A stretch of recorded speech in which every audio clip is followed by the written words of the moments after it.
Welcome to the Momcozy Village, Together We Grow podcast. On this show, I'll be joined by special guests for lighthearted and fun chats about their motherhood journey. You'll also hear a sprinkling of expert tips and inspiring stories from the Momcozy Village. This is your host, Lalaina, and today I'm speaking with the fabulous Laura Siddons. Laura is the co-founder of The Nesting Place, a holistic family wellness center on Long Island, created with the belief that support for mothers and parents is a key component of a family's path to wellness. She lives in Suffolk County with her husband and 3 children, 2 of which are a set of twins. More on that later. Now, we all need external support, but sometimes the most radical thing we can do for our well-being is to learn how to comfort ourselves. And that's what we're going to be focusing on today. Laura, I think you're going to have some great insights on this topic. Welcome to the show. Thank you so much for having me. I'm so excited. Now, how are you doing today? You said you had a birth last night? Yep. I was at a birth last night, a twin delivery. It was actually this mom's 5th and 6th babies. Wow. Which is rare here on Long Island, so it was special and beautiful. And one cool thing about it too is these babies were born on their daddy's birthday. Oh my gosh, a birthday. Do they call them birthday twins? Is that? Yes. Okay. So now there's triplets. Now they're birthday triplets. Birthday triplets. Yeah. So it was really beautiful. Yeah. Oh, that's so special that you get to witness these sweet moments of people's lives. It never gets old. I was telling them last night, every birth is special and every time you cry and every time it pulls you back into the work, no matter what hour it is, 2 a.m., you're going out, it's so special. Now, you have 3 kids, including a set of twins yourself, right? I do. Aw, tell us a little bit about them. So my twins are 6. They just turned 6 about 2 weeks ago. So that was a big milestone for us going into 1st grade. And then I have a 8-year-old daughter who's going to be 9 in December. And there are 2 girls and a boy. So my twins are boy-girl twins. And then my older one is a girl. So they keep me on my toes, keep me busy, but they're just so special. And I call them my little teachers because they've just taught me so much about life, about my path, and about myself. And they've just been like such a special blessing in my life. I love that you call them your little teachers. Mine is almost 2. She's just starting to use words. And so there's a lot of talking going on. And so there's a lot of candid observation. So I look forward to where these teachings can get a little bit more mature, but I guess it starts at a young age. Yes. And you know what it is? The teaching is in that moment of self-reflection. Like, that's why I call them my teachers. They're not like day-to-day teaching me like, hey, mommy, did you know the sky's blue? It's like those moments of when you want to run away, you have to instead go inward. And that's where the teaching comes in. Oof, that's deep. I love that. That is very true. Now, I really want to talk about your motherhood journey. The topic today is comforting yourself. And in your journey, you had a breakthrough in being able to comfort yourself better. Can you walk us through it and paint a picture of what that looked like for you? Yeah, I mean, I definitely look at it in like different sort of seasons of my journey because it was different each time for me. So with my first, the comforting myself was really came from that attachment with my daughter and listening to what my needs were as a mother and how I needed to be home with her. I needed to leave my job and be a stay-at-home mom, even if it was for just a temporary part of my life. I had just landed a great job and my husband thought I was crazy leaving this job to stay home with this baby, but I've never felt an intuition so strong in my entire life of just like, you need to be here with this baby. And I could cry thinking about it because it was so strong and powerful at that time that I didn't know what I was doing. And all I knew was I needed to be with this baby. So that was my first moment in comforting myself, was listening to my intuition and letting my daughter guide me and know that I don't know what the future looks like. But for today, I just need to do what I need to do to be with my baby who I've been waiting for and dreaming of my entire life. So that was the first one. Kudos to you. Real quick, for like listening to your intuition and being able to feel it so strongly that you were able to make that decision. That's not easy. And I speak with a lot of moms all the time where they're battling between that. I do too. And in the motherhood community that I work with, the nesting place, it comes up so often. I've had so many conversations like this where I'm like, when someone's transitioning back to work and they're having this gut feeling of like, I don't want to go and I don't know what to do. We can't automatically say like, oh, just quit your job. You'll be fine. Right. And that's not always what people need to hear. But I also want to open up that dialogue with them to say, what would it look like if you do stay at home for the year? And even like some of the teacher moms who, they get that 5-year period of in New York, at least, where they can hold their job. They may not be getting paid. And on paper, it may not make sense, but their intuition is telling them like, I need to be home with my babies. Right. So it is worth a dialogue at least and just validating both sides of it. Yes, it might get better if you go back to work and we hear that, but we also want to make sure people know that it's okay to be at home and it doesn't have to be the rest of your life. You can take some time off and then go back. And for me, it like rewrote my entire future when I made that decision, because it was the first time I realized, okay, how can I get back into work? Now I'm a mom, like my life is different. So I had to like rethink about my entire career and my future and how I was going to be a working mom while being present with my, at the time, baby, right? Which then turned into 3 babies. So then it was navigating all of that, but it was just a cool like first step in like the realizing of like, okay, you can take it one step at a time and see where doors open up and see what you can create for yourself. And it's been quite a journey in that way. So you decide to stay home with the first baby. And so what lessons did you learn on comforting yourself that took you into the next chapter with the twins? So when I was home with my first, I knew I wanted it, but it was definitely hard. I was like, this is amazing. But as she got older, she's moving more and their needs change. And she wasn't just sitting at the boob all day and, snuggling. She needed a lot more from me. And so it was wonderful, but it got harder and harder. And because I'm this kind of person, like I gotta always have to be like doing something and creating something. And so that first lesson for me was just like, you can have a life with your baby at home, but you can also create these little pockets of opportunity to get out and not be alone. So not staying in the home with your baby and being isolated. That was a big one for me. So I created a moms group where we met up with all local moms who had just had babies. And we met every other week at a local yoga studio and just kind of connected and sat around in a circle and let the babies play. And I always say like that was the first 4th trimester support circle, which is one of the programs we have now. And then the second one was just that this is a phase. So when your baby's a year old, it's not the same as it was when your baby was 2 months old, So it's okay to want to like get back into work. It's okay. And so in that, for me, the comfort I found in like finding something to do with myself outside the home. And so I did end up going back to work. And it was hard. It was a hard transition, but it was a good and necessary one for me as my baby became a toddler, completely different.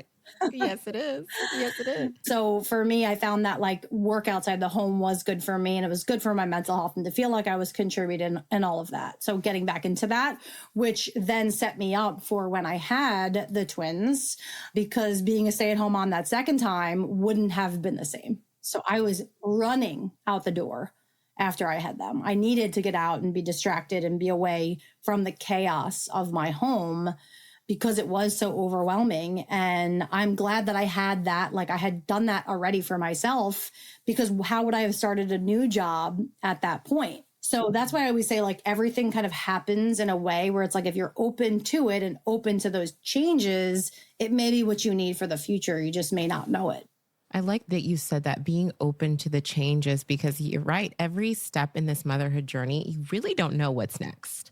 And it's kind of this big leap of faith and bravery for people to say. And I hope these people who are listening that are expecting aren't going to run for the hills as I say this. But I do think there needs to be a little bit more of an honest conversation that it isn't easy and it takes a high level of bravery just to, make that step into motherhood. So being open to it, I really love that you touched on that. You can't really predict how you're going to feel after each child. It's going to be different. Your first is going to be different than your second. Your second's going to be different than your third. And I work with a lot of moms who are like, I stayed home with my first, but I don't really want to with my second, because now having 2 is really overwhelming and they're super close in age, but I'm not going to be able to breastfeed my second like I did my first. But it's like each child wiping the slate clean and just being like, I'm a different person now. This is a different element. This is a different piece of my puzzle that I'm slowly putting together. And so we have to look at it a little bit differently. I love that because, yeah, you're right. Every transition, you're being introduced to this new woman. Exactly. And what I like about your story is it seems like you have a high level of intuition. Have you always had that? And I'm sure you talk to moms that they may not have that, or environmental factors or just societal pressure. They feel like they have to move into a certain path. How do you help moms walk through that? I would say I was one of these people who was very lucky to be born with a high level of intuition. My mom always says like I was born knowing exactly what I wanted and I have no problem voicing it, which is a good thing. I love a decisive person. I am too. It's a good thing and a bad thing, it gets me in trouble sometimes. But yeah, so definitely I was lucky to have that. But I definitely find that most moms need some support in trusting that, even discovering it, listening to it, and then trusting it, right? So it's like phases. And with motherhood, we don't live in this society where people are like around babies and like seeing people and watching each other raise babies. So until it's our turn, you don't even have like a glimpse of it unless you grew up babysitting or you were a nanny before you had a baby. A lot of times we see that.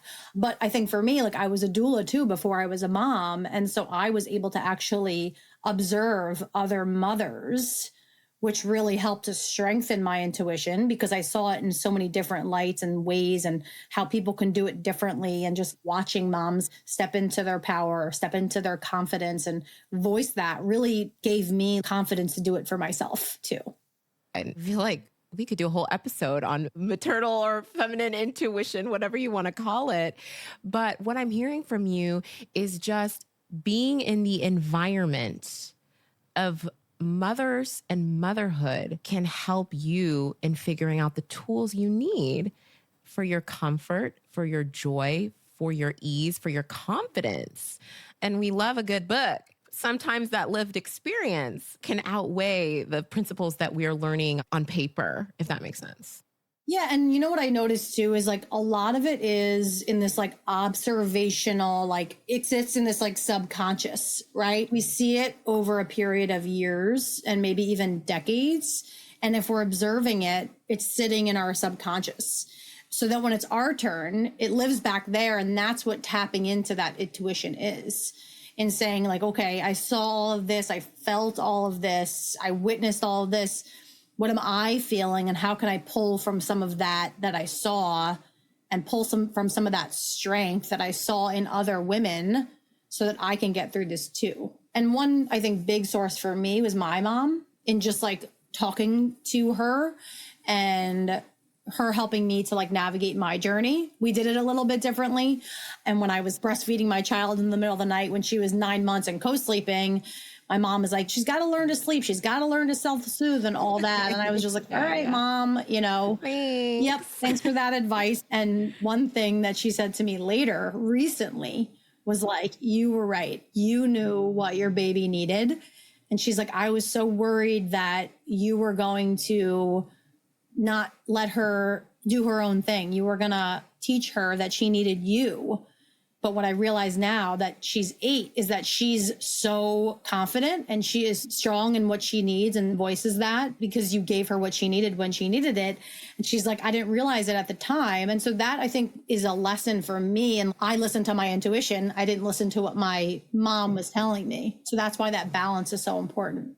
And I think you just put it really plainly. Comfort comes down to you were giving your baby what she needed when she needed it. And imagine what it looks like when we give ourselves what we need when we need it. And I think oftentimes that can be just stopping the whole party, stopping all of it and walking away and saying, hey, I need this in this moment. And unfortunately, so often, and I want to hear about your experience with the nesting place, do you feel it comes at that final hour a mom finally says, whether it's burnout, it happens in the form of burnout that, wow, now I can finally say out loud what I need? Yeah, I do. I do think it happens for a lot of people at burnout when they hit rock bottom and they feel lost in their journey and they start seeking out mental health treatment or counseling. And then they're like really forced to come to their knees and say like, I can't do this. This is so hard. And a lot of us do that. And so it's a journey for each of us and we all need different things. So it's so individualized and like I can share the things that helped me, but it's not one thing. For me, it was such a journey Right. and pulling apart like slowly the layers. And a lot of it was to like healing from some of the things that maybe I thought I would be as a mom and the things I could actually be as a mom, because they're completely different things. And really being honest with myself about what's important to me. And I was sharing previously just about how I was escaping my own family and going to help other people with their families. Tell us about that. Yeah, that was a big moment for me where when my twins were about 3, I hit rock bottom with just feeling completely overwhelmed, and I couldn't keep up with the demands of having 3-year-old twins and a 5-year-old. And, you know, my husband works crazy hours and I was running this business and I never wanted to be home. And I would go to these circles at Nesting Place and sob and say like, I want to be around other people bringing babies into this world, but I can't take care of my own. Like, why was I given these 3 little ones? And what I realized was that like, I'm just not spending enough time, quality time with them. I'm busy making plans and I'm always out of my house and I'm trying to escape. What am I running away from? And so what I decided to do was really start saying no to everything. So stop making, you know, as many plans. I'm a very social person. So I always wanted to be out and doing things, and we'd have barbecues on the weekends or birthday parties. And I just started saying no to everything just to give myself like a break of always having somewhere to be, because that was contributing to my overwhelm. And in that, we ended up spending so much more time as a family of just the 5 of us and keeping things so much simpler that it just fed me. And it felt so good to just be the mom that I wanted to be and that I was telling people that they could be. I'm like, why can't I be that too?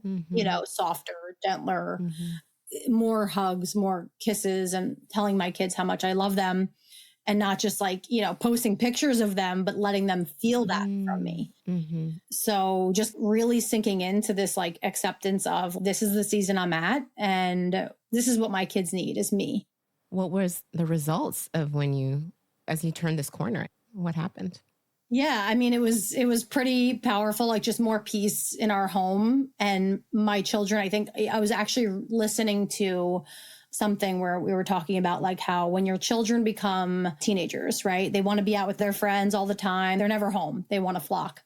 And that's when you want to pull them back in and say like, can't we spend more time together? Right.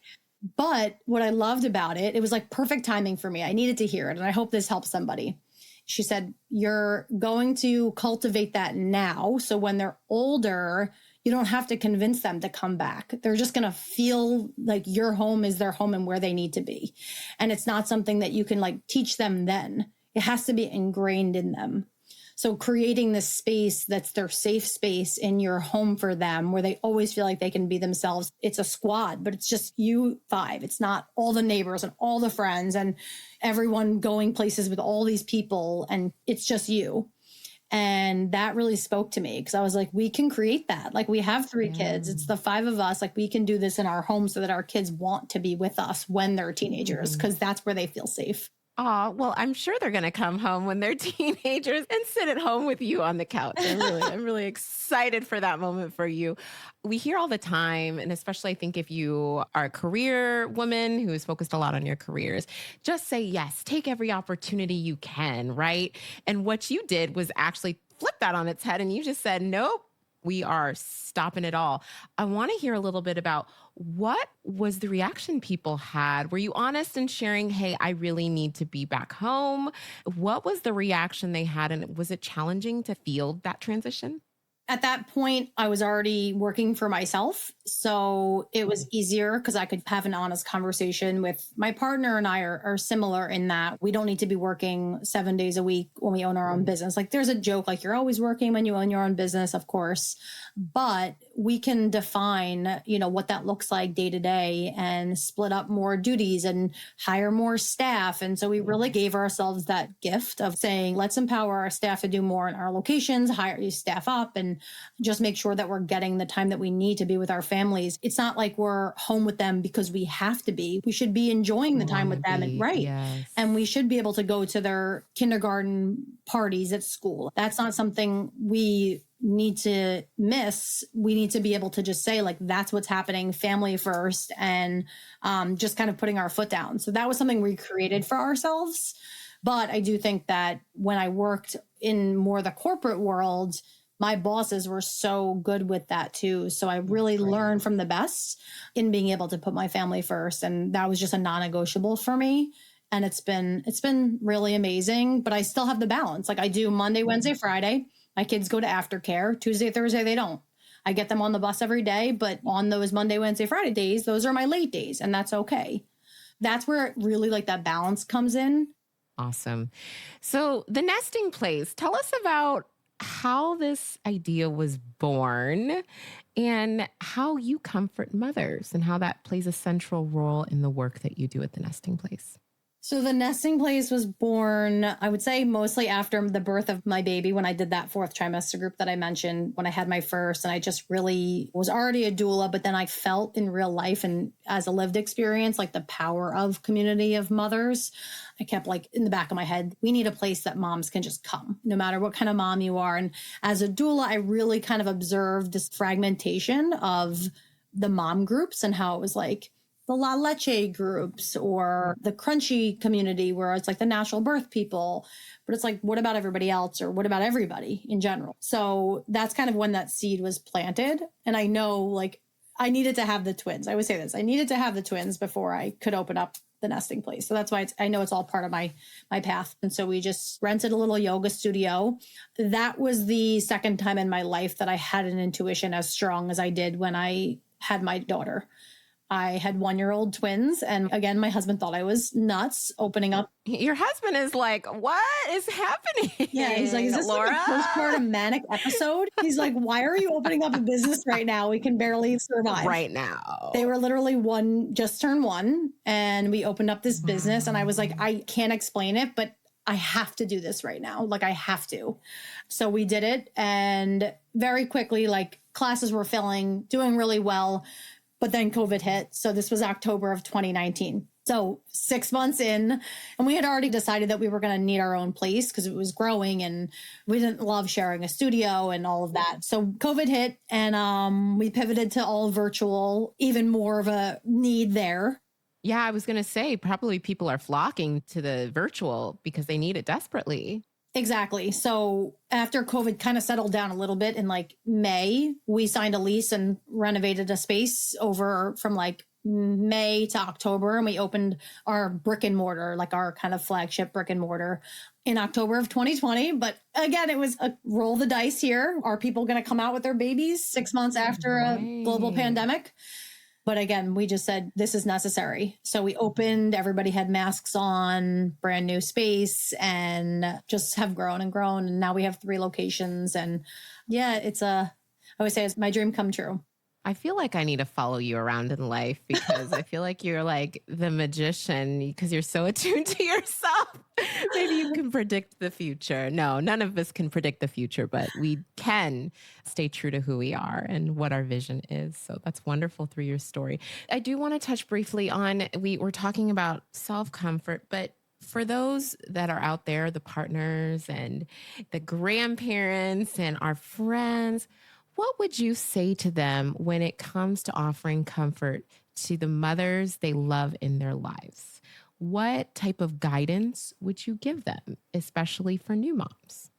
I think it would just be like really holding the mother. So like this idea of not so much offering to hold the baby, but really making sure we're treating our mothers as the queens that they are.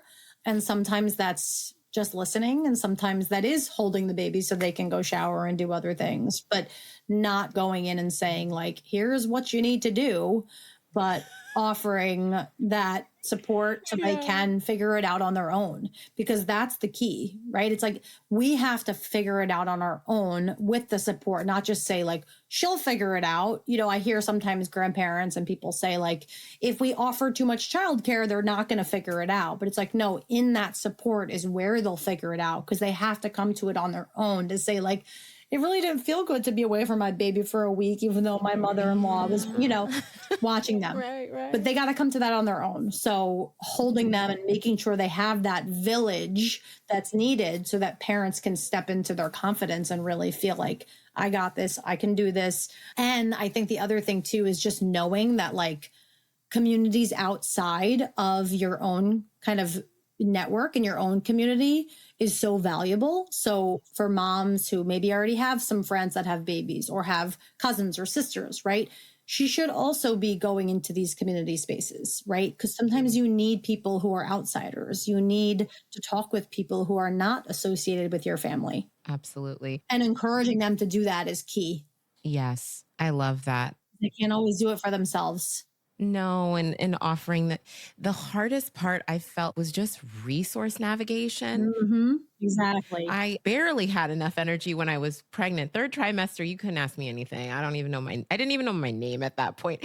But resource gathering when you are a new mom or just you've had your third child and you have a new baby on your hands, it takes so much time and energy. You don't have it.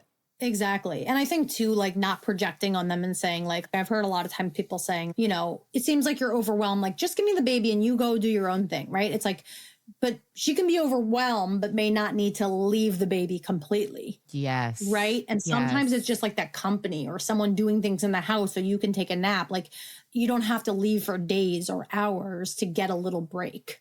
I like that because I feel like that definition makes comfort also feel very accessible. Exactly. And you're right. It doesn't have to be a week-long vacation to the Bahamas. Actually, that can induce some anxiety when people ask you to take a week long because then you feel guilty you can't go to the Bahamas, or should I want to go to the Bahamas? Right. Anyways, I digress. But yes, allowing the mother to figure out what she needs and just being a safe space for her to land. Yeah. And sometimes it is just company. It's company too. It's company. Right. Absolutely. Sometimes you're like, can you just come over and sit with me? Or you do my dishes while we chat while I'm nursing my baby or feeding my baby a bottle. You just need that. You just need a person. Awesome. Well, what do you have going on that you would like our audience to know about? Any shameless plugs you want to plug? Well, so fourth trimester support circle, as I mentioned, that is a group that we do in our locations here on Long Island, but we offer it virtually. So it's a really great opportunity for moms to plug into support and connection with other moms when they're not located on Long Island. That's awesome. We're launching a new version of that. It's going to be called We Grow Together, where we're going to be offering more of like an educational seminar from different baby experts. So on infant development, sleep coaching, speech and all of that, like how we can help our babies grow. So that's a new one we're going to be offering. And then, of course, our Tummy Time product. That's our baby, the Tum Tum Wedge, which is dipped across the country and is the perfect wedge for Tummy Time and the only one on the market. So definitely check that out.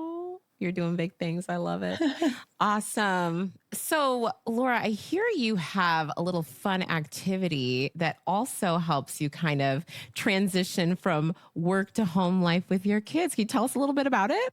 Yes. So our favorite activity actually to get out some of our wiggles and energy before bed is our famous kitchen dance party. So we started this actually during COVID when the twins were 2. And we even have a playlist that's like a compilation of all of our favorite dance songs. So my dance songs, the kids' dance songs, and we just dance it out. So kitchen dance party on full blast and everybody gets in on it and we just shake it out and have so much fun. We do it, a few times a week and it's the best memories. I love that. What songs are on the kitchen dance party play? Like, what are the family favorites?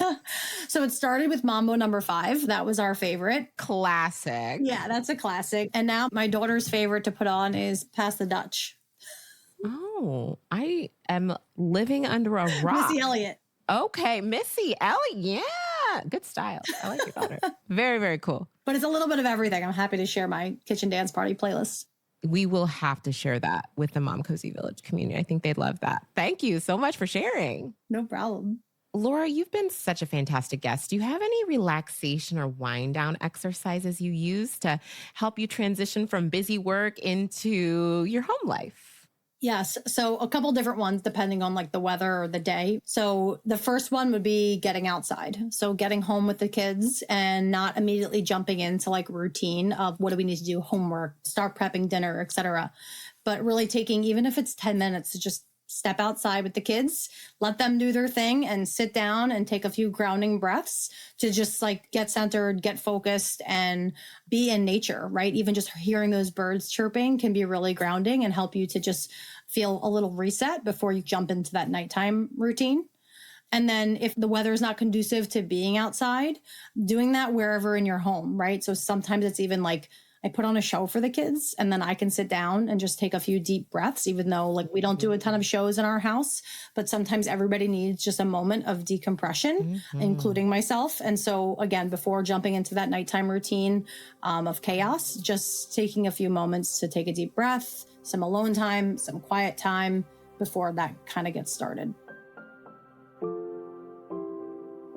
Love that. I'm going to start that in my household. Take some time. I feel like the transitions are the hardest part of it. Like when you're transitioning from place to place throughout the day and then back home for these little people. Even for the kids, like just letting them have a little fun before you kind of jump into that is key. That's awesome. Thank you so much, Laura, for joining me on the show today. And thank you for listening to the Momcozy Village Together We Grow podcast. We hope you'll join us next time. Bye for now.